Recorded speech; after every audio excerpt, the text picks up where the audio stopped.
10ാം ക്ലാസ്സിലെ ഇംഗ്ലീഷ് പാഠഭാഗത്തിലേക്ക് ഏവർക്കും സ്വാഗതം. യൂണിറ്റ് 1 ആദ്യ പാഠത്തെക്കുറിച്ചാണ് നാം ഇന്ന് പഠിക്കുവാൻ പോകുന്നത്. ഗ്ലിംസസ് ഓഫ് ഗ്രീൻ എന്നാണ് ഈ യൂണിറ്റിന് പേര് നൽകിയിരിക്കുന്നത്.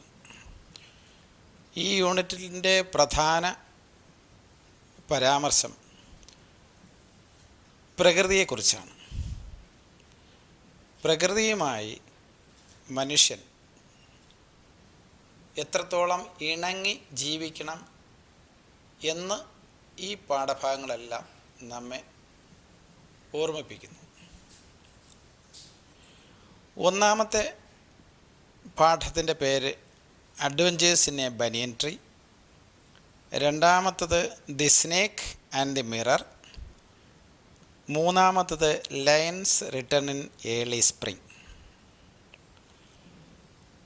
മനുഷ്യൻ പ്രകൃതിയെ ചൂഷണം ചെയ്ത് ജീവിക്കുന്ന ഒരു കാലഘട്ടത്തിലാണ് നാം എല്ലാം ആയിരിക്കുന്നത്. എന്നാൽ ഈ പാഠം എഴുതിയിരിക്കുന്ന റസ്കിൻ ബോണ്ട് ഈ ഒന്നാമത്തെ പാഠത്തിലൂടെ നമ്മെല്ലാം ഓർമ്മിപ്പിക്കുന്നത് എത്രത്തോളം പ്രകൃതിയുമായിട്ട് ഇണങ്ങി മനുഷ്യൻ ജീവിക്കണം, എങ്ങനെ പ്രകൃതിയെ സംരക്ഷിക്കണം, ഈ ലോകത്തെ മുഴുവൻ പച്ചപ്പിൽ പുതപ്പിച്ച് മുന്നോട്ട് നയിക്കുവാൻ വേണ്ടി മനുഷ്യൻ എന്തെല്ലാം കാര്യങ്ങൾ ചെയ്യണം, പ്രകൃതിയുമായിട്ട് ഇണങ്ങി ജീവിക്കുന്നത് കൊണ്ടുള്ള നേട്ടങ്ങൾ എന്ത്, ഇവയെല്ലാം പരാമർശിക്കുന്ന, അതല്ലെങ്കിൽ അങ്ങനൊരു ചിന്ത നമ്മുടെ മനസ്സിൽ തരുന്ന ആദ്യ പാഠത്തിൻ്റെ പേരാണ് adventures in a banyan tree. നാം ഈ പുസ്തകം തുറക്കുമ്പോൾ ഒരു ചിത്രം അവിടെ നമുക്ക് കാണാം. ആ ചിത്രത്തിൽ ഒത്തിരി ജീവജാലകങ്ങളും സസ്യങ്ങളും നദികളും എല്ലാം നാം കാണുന്നു. അത് തന്നെ നമ്മെ എന്താണ് ഓർമ്മിപ്പിക്കുന്നത്? ജീവജാലങ്ങളും സസ്യങ്ങളും വൃക്ഷങ്ങളും അരുവികളും മനുഷ്യരും ഇതൊന്നും പ്രത്യേകിച്ച് വേർപിരിഞ്ഞ് ജീവിക്കേണ്ട അവയല്ല. ഇവയ്ക്കെല്ലാം ഒരു പരസ്പര പൂരകമായ രീതിയിലാണ് നമ്മുടെ ഈ ലോകത്തിൽ ജീവിക്കേണ്ടത് എന്നതിനെ കാണിക്കുന്നതിന് വേണ്ടിയാണ് ആ ചിത്രം നമുക്ക് ഈ പുസ്തകത്തിലൂടെ നമ്മെ കാണിക്കുന്നത്. അതുകൊണ്ടാണ് അതിന് മുകളിലായിട്ടൊരു 3 വരി കവിത എഴുതിയിട്ടുണ്ട്. ഹൈക്കു. The mountain mist hovering over the pines and ponds unveils the heaven എന്ന് പറയുന്ന 3 വരി കവിത. ഹൈക്കു എന്ന് ഉദ്ദേശിക്കുന്നത് 3 വരികളുള്ള ഒരു കവിത. അതാണ് a Japanese poem consisting of 3 lines. അതാണ് ഹൈക്കു എന്നതുകൊണ്ട് ഉദ്ദേശിക്കുന്നത്. ഇനി നമുക്ക് ആദ്യത്തെ പാഠഭാഗത്തിലേക്ക് കടക്കാം. Adventures in a banyan tree. ആദ്യത്തെ ഒരു പാരഗ്രാഫ് നമുക്ക് വിശദമായി പഠിക്കാം. Though the house and grounds of our home in India where grandfather's domain, the magnificent old banyan tree was mine chiefly because grandfather at the age of 65 could no longer climb it. ഇവിടെ വളരെ പ്രായം ചെന്ന അല്ലെങ്കിൽ വളരെ പഴക്കമുള്ള ഒരു ആൽമരത്തിനെ കുറിച്ച് ഇവിടെ പരാമർശിക്കുന്നുണ്ട്. ഇതിൻ്റെ മെയിൻ കഥാപാത്രം ഒരു പയ്യൻ, ഒരു സ്കൂളിൽ പഠിക്കുന്ന ബോയ്, എ യങ് ബോയ്. ഈ കുട്ടിയുടെ വീടിൻ്റെ പരിസരത്ത്, വീടിൻ്റെ പറമ്പിൽ വളരെ പഴക്കം ചെന്ന ഒരു ആൽമരമുണ്ട്. The house and grounds of our home in India where grandfather's domain. ഈ കുട്ടി പറയുകയാണ്, ഈ വീടും പറമ്പും എല്ലാം എൻ്റെ മുത്തച്ഛൻ്റെ ഏരിയയാണ് എന്ന് പറഞ്ഞാൽ മുത്തച്ഛൻ കൈകാര്യം ചെയ്യുന്ന ഏരിയയിലാണ് പ്രത്യേകിച്ചും ഈ വളരെ പഴക്കം ചെന്ന ആൽമരം നിൽക്കുന്നത്. ഈ മുത്തച്ഛന് 65 വയസ്സ് പ്രായമുള്ള മുത്തച്ഛനാണ്. അവിടെ പറയുന്നു, he could no longer climb it. അദ്ദേഹത്തിന് ഈ ആൽമരത്തിൽ കയറാൻ കഴിയില്ല. എന്തുകൊണ്ട് കഴിയില്ല? അദ്ദേഹത്തിന് 65 വയസ്സായി, അതുകൊണ്ട് ആൽമരത്തിൽ കയറാൻ കഴിയില്ല. Grandmother used to tease him about this. അതാണ്, ഈ ആൽമരത്തിൽ കയറാൻ കഴിയാത്ത മുത്തച്ഛനെ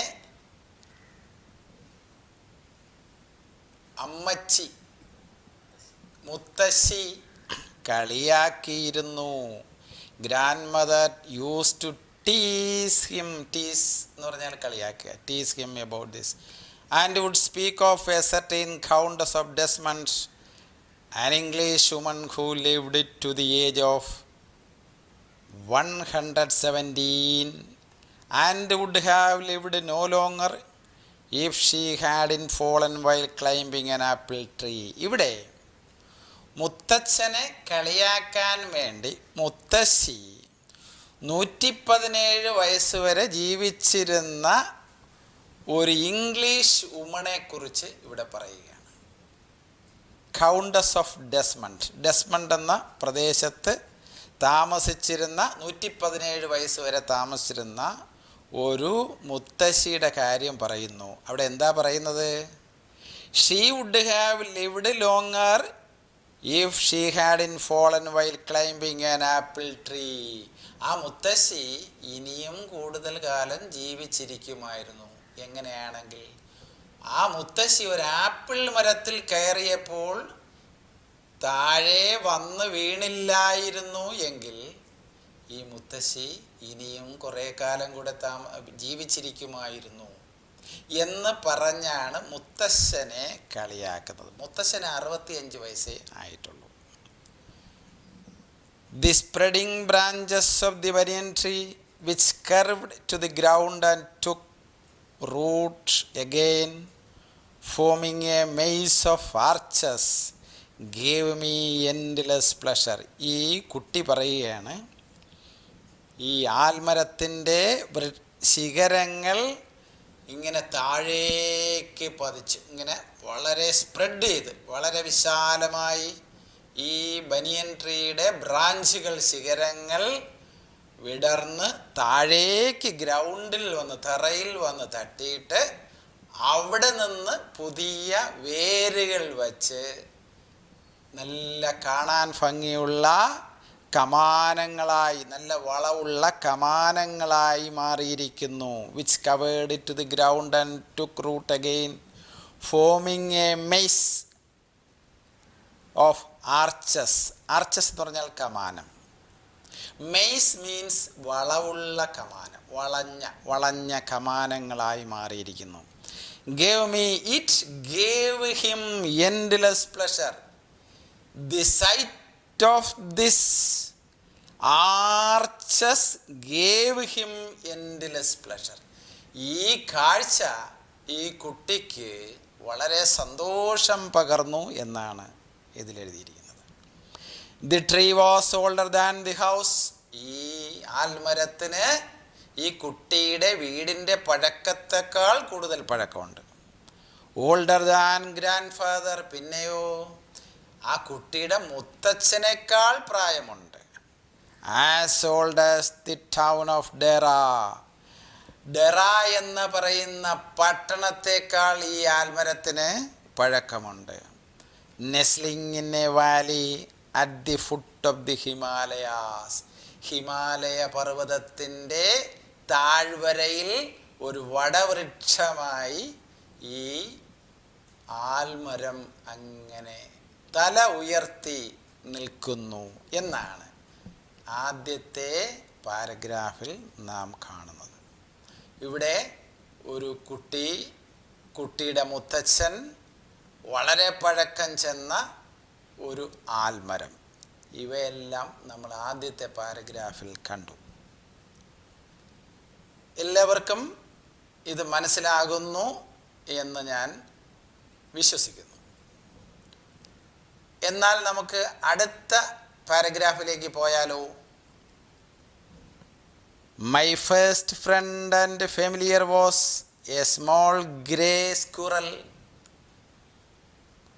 My first friend and familiar was a small grey squirrel. എൻ്റെ ആദ്യത്തെ, ഈ പ്രകൃതിയിലെ ആദ്യത്തെ സുഹൃത്തായി ഒരു നരച്ച കളറിലുള്ള ഒരു അണ്ണാൻ, സ്ക്വിറൽ, ഒരു ഗ്രേ കളറിലുള്ള സ്ക്വിറൽ എൻ്റെ സുഹൃത്തായി മാറി. My first friend and familiar was a small grey squirrel arching his back and sniffing into the air. ഈ അണ്ണാൻ എന്താ ചെയ്യുന്നത്? ആർച്ചിങ് ഹിസ് ബാക്ക്, ഇങ്ങനെ മരത്തിൻ്റെ ശിഖരത്തിലൂടെ പോകുമ്പോൾ മുതുകെല്ലാം ഒന്ന് വളച്ച് ഈ മരത്തിലെ അവിടെയുള്ള മണം പിടിച്ചുകൊണ്ട്, അതാണ് sniffing into the air എന്ന ആ പദം കൊണ്ട് ഉദ്ദേശിക്കുന്നത്. Sniffing into the air, മണം പിടിച്ച്. He seemed at first to reason my invasion of his privacy. He seemed at first to reason my invasion of his privacy. അങ്ങനെ സ്വതന്ത്രമായി അണ്ണാൻ ശിഖരങ്ങളിലൂടെ ഇങ്ങനെ പോകുമ്പോൾ ഈ അണ്ണാൻ്റെ പ്രൈവസിയിലേക്ക് ഞാനൊന്ന് എത്തി നോക്കിയത് അണ്ണാൻ അത്രത്തോളം ഇഷ്ടപ്പെട്ടില്ല. എന്ന് പറഞ്ഞാൽ പ്രകൃതിയുമായിട്ട് വളരെ ഇണങ്ങി സ്വതന്ത്രമായി വിഹരിക്കുന്ന ഈ അണ്ണാൻ്റെ ലോകത്തിലേക്ക് ഞാനൊന്ന് എത്തി നോക്കിയപ്പോൾ എൻ്റെ എത്തിനോട്ടം ഈ അണ്ണാന് ആദ്യം ഇഷ്ടപ്പെട്ടില്ല. But when he found that I did not arm myself with a catapult or air gun, he became friendlier. എന്താ അവിടെ പറയുന്നത്? When he found that I did not arm myself with a catapult, ഒരു തെറ്റാടിയോ air ഗണ്ണോ എൻ്റെ കയ്യിൽ ഇല്ല എന്ന് മനസ്സിലാക്കിയപ്പോൾ ഈ സ്ക്വിറൽ എന്നോട് അടുക്കുവാൻ തുടങ്ങി. When he found that I did not arm myself with a catapult or air gun, he became സ്ക്വിറലിന് കൊടുക്കാൻ തുടങ്ങി ഈ കുട്ടി. He grew bolder and finally became familiar enough to take food from my hands. പിന്നെ സാവകാശം എന്നെ വളരെ ഇഷ്ടമുള്ള, അല്ലെങ്കിൽ ഒരു ക്ലോസ് ഫ്രണ്ടായിട്ട് ഫ്രണ്ട്സായി ഞങ്ങൾ മാറുകയും എന്തെല്ലാം കാര്യങ്ങളാണോ എൻ്റെ കയ്യിലിരിക്കുന്നത് അതെല്ലാം സ്വമേധയായി ഈ സ്ക്വിറൽ വന്ന് എൻ്റെ കയ്യിൽ നിന്ന് വാങ്ങിക്കൊണ്ട് പോകും. ആഹാര സാധനങ്ങൾ വാങ്ങി എടുത്തുകൊണ്ടുപോയി ഭക്ഷിക്കുന്ന ആ രീതിയിലേക്ക് ഞങ്ങളുടെ സൗഹൃദം വളർന്നു. Before long he was delving into my pockets and helping himself to whatever he could find. എന്താ അതിൻ്റെ അർത്ഥം? Before long he was delving into my pockets and helping himself to whatever he could find. എൻ്റെ pocket പരതുക. Delving means search. ഇംഗ്ലീഷിൽ to search, മലയാളത്തിൽ പരതുക, അന്വേഷിക്കുക. അപ്പോൾ എൻ്റെ പോക്കറ്റിൽ എന്തെങ്കിലും ഉണ്ടെങ്കിൽ അത് അന്വേഷിച്ച് പരതി കണ്ടുപിടിച്ച് ഈ സ്ക്വിറൽ എടുത്തുകൊണ്ട് പോകും. He was a very young squirrel. ഒരു കുഞ്ഞ് സ്ക്വിറലാണ്. He was a very young squirrel and his friends and relatives probably thought him headstrong and foolish for trusting a human. എന്താ ഇവിടെ ഒരു പ്രത്യേകിച്ചൊരു കാര്യം പറയുന്നുണ്ട്. He was a very young squirrel. എന്താ, നമ്മളെല്ലാം കൊച്ചു കുട്ടികളായിരിക്കുമ്പോൾ ഈ വലിയ ആളുകളുടെ ഒരു അനുഭവജ്ഞാനം കുട്ടികളായിരിക്കുന്നവരിൽ ഉണ്ടാവില്ല. അതുകൊണ്ട് ലോകത്തിലെ പല കാര്യങ്ങളും ഈ കുഞ്ഞു കുട്ടികൾക്ക് അറിയില്ലായിരിക്കും. അപ്പം അറിവില്ലായ്മ കൊണ്ട് എന്തെങ്കിലും ആപത്തിൽ ചെന്ന് ചാടും എന്നുള്ളത് ഒരു ജനറൽ ട്രൂത്താണ്. ഇവിടെ ഇതൊരു കുഞ്ഞ് സ്ക്വിറലാണ്, ഈ വെരി യങ് സ്ക്വിറൽ എന്നിവിടെ പറയുന്നുണ്ട്. അതുകൊണ്ട് അവൻ്റെ സുഹൃത്തുക്കൾ, സ്ക്വിറലിൻ്റെ ഈ അണ്ണാൻ്റെ സുഹൃത്തുക്കൾ, ഹിസ് ഫ്രണ്ട്സ് ആൻഡ് റിലേറ്റീവ്സ്, സുഹൃത്തുക്കളും ബന്ധുക്കളും ഇങ്ങനെ ചിന്തിച്ച് കാണും. ദേ മൈറ്റ് ഹാവ് തോട്ട്സ്, അവർ അങ്ങനെ ചിന്തിച്ച് കാണും. Probably thought him headstrong. Headstrong എന്നുള്ള പദത്തിൻ്റെ അർത്ഥം എന്താ? ഹെഡ്സ്ട്രോങ് മീൻസ് എടുത്ത് ചാട്ട സ്വഭാവം. അതാണ് എടുത്ത് ചാടുക. എന്തെങ്കിലും ഒന്നും ചിന്തിക്കാതെ അല്ലെങ്കിൽ പഠിക്കാതെ അതിൻ്റെ വരും വരായികൾ മനസ്സിലാക്കാതെ നമ്മളൊരു വിഷയത്തിലേക്ക് എടുത്ത് ചാടുക, അതാണ് ഹെഡ്സ്ട്രോങ്. അപ്പോൾ ഇത് യങ് സ്ക്വിറൽ ആയതുകൊണ്ട് ഈ ഒരു മനുഷ്യനുമായിട്ടുള്ള ചങ്ങാത്തം ഫൂളിഷാണ്, മണ്ടത്തരമാണെന്ന് ഈ സ്ക്വിറലിൻ്റെ ബന്ധുമിത്രാദികളും സുഹൃത്തുക്കളും ചിന്തിച്ച് കാണും. അതാണ് ആ സെൻറ്റൻസിൽ പറയുന്നത്. ഒന്നുകൂടെ നോക്കിയേ. He was a very young squirrel and his friends and relatives probably thought him headstrong and foolish for trusting a human. എന്താ, ഓരോ പാരഗ്രാഫും നിങ്ങൾക്ക് മനസ്സിലാകുന്നുണ്ടോ? എന്നാൽ നമുക്ക് അടുത്ത പാരഗ്രാഫിലേക്ക് പോകാം. In the spring when the banyan tree was full of small red figs, birds of all kinds would flock into its branches. The red bottomed bulbul, cheerful and greedy, gossiping rosy pastures, and parrots and crows, squabbling with each other all the time. നീളമുള്ള ഒരു സെൻറ്റൻസാണ്. In the spring, spring എന്താണ്? വസന്തകാലം, spring. During spring season banian tree was full of small red figs. Red figs എന്ന് പറഞ്ഞാൽ ചുവന്ന നിറത്തിലുള്ള പഴങ്ങൾ കൊണ്ട് നിറയുന്ന ഒരു സീസണാണ് ഈ സ്പ്രിംഗ് സീസൺ. ഈ ബനിയൻ ട്രീ പൂത്ത് കാച്ച് പഴങ്ങളുമായി കിടക്കുന്ന സമയം. അപ്പോൾ എന്താ ചെയ്യുക? Birds of all kinds would flock into its branches. വിവിധതരം പക്ഷികൾ ഈ ബനിയൻ ട്രീയുടെ അല്ലെങ്കിൽ ആൽമരത്തിൻ്റെ ശിഖരങ്ങളിൽ വന്ന് പഴങ്ങൾ കഴിക്കും. The red bottomed Bulbul, it's A kind of bird. Cheerful and greedy, എന്താ, ഈ പക്ഷികൾ വളരെ സന്തോഷത്തിലും ആഹ്ലാദത്തിലും അതുപോലെ തന്നെ അത്യാർത്തിയിലും. എന്താണ് അത്യാർത്തി കാണിക്കാൻ കാര്യം? ഇവിടെ വന്നാൽ വയറ് നിറച്ച് പഴങ്ങൾ കഴിക്കാം എന്നുള്ള ആകാംക്ഷയോടുകൂടിയും അത്യാർത്തിയോടുകൂടിയും വരുന്ന ധാരാളം പക്ഷികൾ. ഗോസിപ്പിംഗ് റോസി പാസ്റ്റേഴ്സ്, കലബല കലബല എന്ന് ശബ്ദം ഉണ്ടാക്കും. ആൻഡ് പാരറ്റ്സ് ആൻഡ് ക്രോസ്, തത്തകൾ, കാക്കകൾ, ഇവയെല്ലാം ഇതിൻ്റെ ബ്രാഞ്ചിൽ വന്ന് സ്കോബ്ലിംഗ് വിത്ത് ഈച്ച് അതർ, ബഹളം വയ്ക്കുക. അതാണ് squabbling with each other all the time. That means ഈ പക്ഷികൾ, വിവിധ തരത്തിലുള്ള പക്ഷികൾ ഇതിൻ്റെ ബ്രാഞ്ചിൽ നിറച്ച് വന്നിരുന്ന് അവർ ഈ പഴങ്ങൾ ആവശ്യം പോലെ കഴിക്കുകയും ആ പക്ഷികൾ വിവിധ തരത്തിലുള്ള ശബ്ദകോലാഹലങ്ങൾ ഉണ്ടാക്കുകയും ചെയ്യുന്നു. ഡ്യൂറിങ് ദി ഫിഗ് സീസൺ എന്ന് പറഞ്ഞാൽ ഈ പഴങ്ങൾ ലഭിക്കുന്ന ഈ സീസണിൽ, during the fig season the banyan tree was the noisiest place on the road.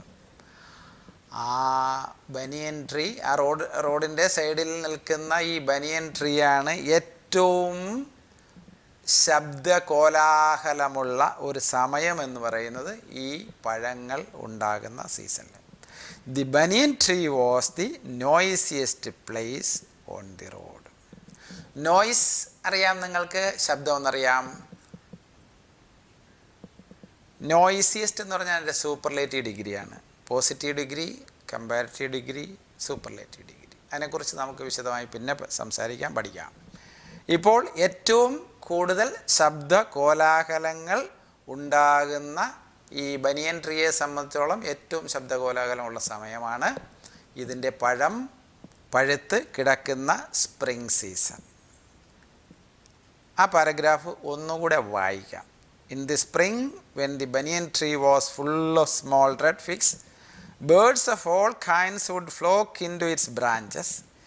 The red-bottomed bulbul, cheerful and greedy, gossiping rosy pastures, and parrots and crows, squabbling with each other all the time. During the fig season, the banyan tree was the noisiest place on the road. എന്താ മനസ്സിലായില്ലേ? അടുത്ത പാരഗ്രാഫിലേക്ക് പോകാം. Halfway up the tree, I had built a small platform on which I would often spend the afternoons when it was not hot. Halfway up the tree എന്താ അർത്ഥം? ഈ ആൽമരത്തിൻ്റെ main തടിക്ക് നമ്മളൊരു പേര് പറയും, ഇംഗ്ലീഷിൽ ട്രങ്ക് എന്ന് പറയും. മെയിൻ ആ തടി ഏകദേശം പകുതി ദൂരത്തിന് മുകളിലായിട്ടുള്ള ഒരു പൊസിഷൻ, അതാണ് half way up the tree എന്ന് പറയാൻ കാര്യം അതാണ്. ഏകദേശം മെയിൻ തടിയുടെ പകുതിക്ക് മുകളിലോട്ട്, മുകൾ ഭാഗത്ത്. What did he do? ഈ കുട്ടി എന്താ ചെയ്തത്? He built A small platform. He built A small platform on which I would often spend the afternoons. അവിടെ ഒരു പ്ലാറ്റ്ഫോം നിർമ്മിച്ചു എന്നാണ്, മരത്തിൻ്റെ മുകളിൽ. നിങ്ങൾ കണ്ടിട്ടുണ്ടോ ഏറുമാടം എന്ന് നമ്മൾ പണ്ട് പറഞ്ഞിരുന്നു. കാട്ടിലെ കാടും പിന്നെ എസ്റ്റേറ്റുകളും സൂക്ഷിക്കാൻ വേണ്ടി പണ്ട് കാലങ്ങളിൽ വലിയ മരത്തിൻ്റെ ഏകദേശം മോൾ ഭാഗത്തായിട്ട് കുറേ മറ്റ് പാരലായിട്ട് കുറേ തടികളും കഷ്ണങ്ങളും ഒക്കെ വെച്ച് ഒരു ചെറിയൊരു പ്ലാറ്റ്ഫോം മോഡൽ ഒരു സ്പേസ് ഉണ്ടാക്കും. അതിൻ്റെ മുകളിൽ കയറിയിരുന്നിട്ടാണ് ആ പുരയിടത്തിൻ്റെയും പിന്നെ മറ്റ് ഫലവൃക്ഷങ്ങളുടെയും എല്ലാം സൂപ്പർവിഷൻ പണ്ട് കാലങ്ങളിൽ ആളുകൾ ചെയ്തിരുന്നത്. ഇപ്പോൾ നമുക്കത് കാണാൻ ബുദ്ധിമുട്ടുണ്ട്. അതുപോലെ ഈ കുട്ടി ഒരു പ്ലാറ്റ്ഫോം ഈ മരത്തിൻ്റെ മുകളിൽ ചെയ്തു. അവിടെ ഉച്ചയ്ക്ക് ശേഷമുള്ള സമയങ്ങളിൽ ഈ കുട്ടി അവിടെ പോയി സമയം ചെലവഴിക്കാറുണ്ടായിരുന്നു. He would often spend the afternoons when it was not hot. ഉച്ചയ്ക്ക് ശേഷം വലിയ ചൂടൊന്നും ഇല്ലാത്ത കാലാവസ്ഥയാണെങ്കിൽ ഈ കുട്ടി ഈ മരത്തിൻ്റെ മുകളിൽ ഈ പ്ലാറ്റ്ഫോമിൽ പോയി സമയം ചെലവഴിക്കാറുണ്ടായിരുന്നു. I could read there. എങ്ങനെയാ സമയം ചെലവഴിച്ചിരുന്നത്? I could read there propping myself up against the bole of the tree with cushions taken from the drawing room. എന്താ ചെയ്തത്? അവൻ്റെ വീട്ടിൽ നിന്ന് കുഷൻസ് എടുത്ത് ഈ പ്ലാറ്റ്ഫോമിലിട്ട് അവിടെ ചെന്നിരുന്ന് ബുക്കുകൾ വായിക്കുമായിരുന്നു. He could read there. Propping means supporting. That means ആ പ്ലാറ്റ്ഫോമിൻ്റെ മുകളിൽ അവൻ ഇരിക്കുന്നതിന് വേണ്ടിയുള്ള സപ്പോർട്ടായിട്ട് കുഷൻസ് കൊണ്ടിട്ടിരുന്നു. അതാണ് അതുകൊണ്ട് ഉദ്ദേശിക്കുന്നത്. Propping myself up against the ball.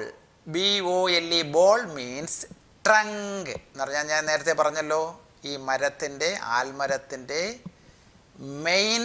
Main തടിക്കാണ് ഈ ബോൾ എന്ന് പറയുന്നത്.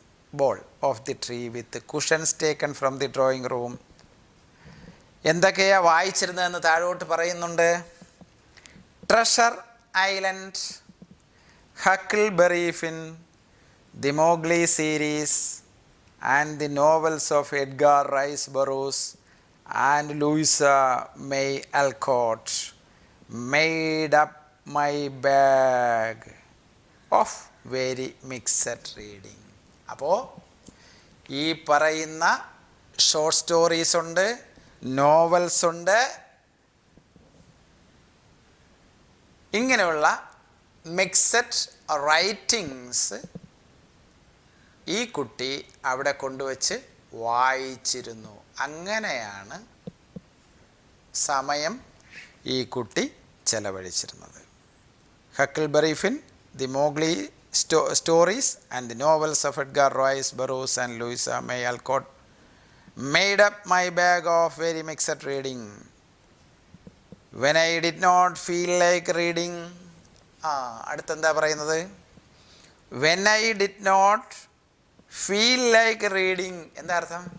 എനിക്ക് വായിക്കാനുള്ള ഒരു സുഖം തോന്നിയില്ലെങ്കിൽ, അല്ലെങ്കിൽ എപ്പോഴാണോ വായിക്കാൻ ഇഷ്ടം തോന്നാത്തപ്പോൾ, I could look down through the banyan leaves at the world below.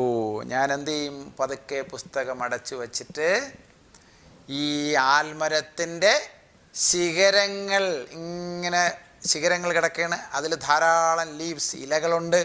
ആ ഇലകളുടെ ഇടയിൽ കൂടെ ഞാൻ ഈ ലോകത്തിലേക്ക്, താഴേക്ക്, വിദൂരതയിലേക്ക് നോക്കും.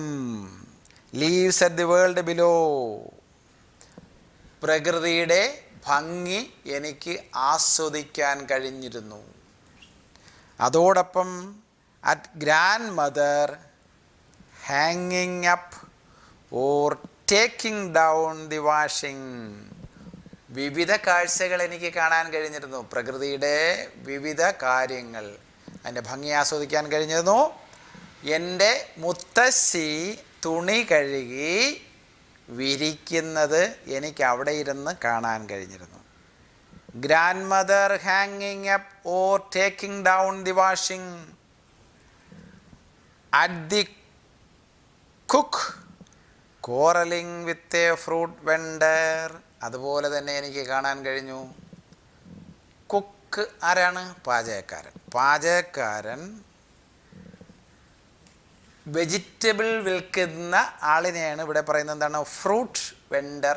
വെണ്ടർ മീൻസ് വിൽപ്പനക്കാരൻ, സെല്ലർ എന്നാണ് എൻ്റെ അർത്ഥം, വെണ്ടർ. അപ്പോൾ പച്ചക്കറി കച്ചവടക്കാരനുമായിട്ട് വഴക്കിടുന്നത് ഞാൻ കണ്ടു. കോറലിംഗ്, വഴക്കിട്ടു. Quarrelling with a fruit vendor. Or at grandfather grumbling at the hardy Indian marigolds which insisted on springing up all over his very English garden. എന്താണ് അവിടെ രണ്ടാമത്തെ ഭാഗത്ത് പറയുന്നത്? At the cook quarrelling with, അത് നമുക്ക് മനസ്സിലായി. The cook quarrelled with a fruit vendor. The boy could see the quarrelling between cook and fruit vendor. Fruit വെണ്ടറും കുക്കുമായിട്ടുള്ള വഴക്ക് ഈ കുട്ടിക്ക് ആൽമരത്തിൻ്റെ മുകളിലിരുന്ന് കാണാൻ കഴിഞ്ഞു. അതോടൊപ്പം ഈ മുത്തശ്ശൻ എന്താ ചെയ്യുന്നത്? ഗ്രംബ്ലിംഗ് എന്ന് പറഞ്ഞാൽ, ഗ്രംബ്ലിംഗ് മീൻസ് കംപ്ലൈനിങ്, വഴക്ക് പറയുക. Complaining at the hardy Indian marigolds. എന്താണ് ഇന്ത്യൻ മാരിഗോൾഡ്സ് എന്ന് പറഞ്ഞാൽ? ജമന്തി പൂവാണ്. Which insisted on springing up all over his very English garden. ശരിക്കും ഈ പൂക്കളൊന്നും ശരിക്കും ഇദ്ദേഹം ഒരു ഇംഗ്ലീഷ് ഗാർഡനായിട്ടാണ് അദ്ദേഹം ഇതിനെ സെറ്റ് ചെയ്തിരിക്കുന്നത്, മുത്തശ്ശൻ. അവിടെ ഈ മുത്തശ്ശൻ വിചാരിക്കുന്ന ഒരു രീതിയിലേക്ക് ജമന്തി പൂക്കൾ പൂക്കുന്നില്ല. അതിൽ അദ്ദേഹം അസന്തുഷ്ടനാണ്, ഈ മുത്തശ്ശൻ. അപ്പോൾ അതിലൊരു പിറുപിറുപ്പുണ്ട് മുത്തശ്ശന്. അങ്ങനെ മുത്തശ്ശൻ്റെ പിറുപിറുപ്പ്, പരാതി പറച്ചിൽ, അതും എനിക്ക് കാണാമായിരുന്നു. Grandfather grumbling at the hardy Indian marigolds which insisted on springing up all over his very English garden. Usually nothing very exciting happened. എന്നിട്ട് ഈ കുട്ടി പറയുകയാണ്, സാധാരണഗതിയിൽ പ്രത്യേകിച്ചൊന്നും കാണാൻ കഴിഞ്ഞിരുന്നില്ല. Usually nothing very exciting. ഭയങ്കര ആവേശമുണ്ടാക്കുന്ന പ്രത്യേകിച്ചൊരു കാഴ്ചയും അല്ലെങ്കിൽ ഒരു കാര്യവും എനിക്ക് കാണാൻ കഴിഞ്ഞിരുന്നില്ല. While I was in the banyan tree. അപ്പോൾ when he was in the banyan tree he could not see anything exciting. എന്തെങ്കിലും വലിയ ആവേശമുണ്ടാക്കുന്ന പ്രത്യേകിച്ചൊന്നും തന്നെ അദ്ദേഹത്തിന്, ഈ കുട്ടിക്ക് കാണാൻ കഴിഞ്ഞിരുന്നില്ല. But on one particular afternoon, ഒരു പ്രത്യേക ദിവസം, in A particular day, he had enough excitement to last me through the summer.